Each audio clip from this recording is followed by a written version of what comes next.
আমরা যে হিন্দু বলতে গর্ববোধ করি, কিন্তু এখন আর গর্ব করতে পারছি না হিন্দু বলে। আমরা হিন্দু বলতে এখন ভয় পাচ্ছি। গর্ব ঝুঁকে গেছে আমাদের পিছনে। কারণ একটাই, গতকালের যে ঘটনাটা কাশ্মীরের পেহেলগাঁয়ে ঘটেছে, সেখানে শুধুমাত্র বেছে বেছে হিন্দুদেরকে আইডেন্টিফাই করে গুলি মারা হয়েছে এবং গ্রাউন্ড জিরো থেকে 50 রাউন্ড গুলি ছোড়া হয়েছে। এবার শুধু একটা ভেবে দেখো, তুমি যে বাইরে বেরোচ্ছ, তুমি বলছো তুমি হিন্দু, তুমি গর্বিত। তার মানে তুমি যে হিন্দু, তুমি গর্বিত যখনই বলছো, তখনই মাথায় রাখবে তুমি যে গর্বটা যেরকম করছো সেরকম তোমাকে ভয়ও করতে হবে।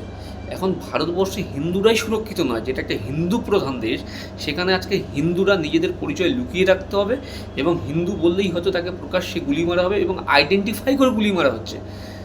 বুঝতে হবে।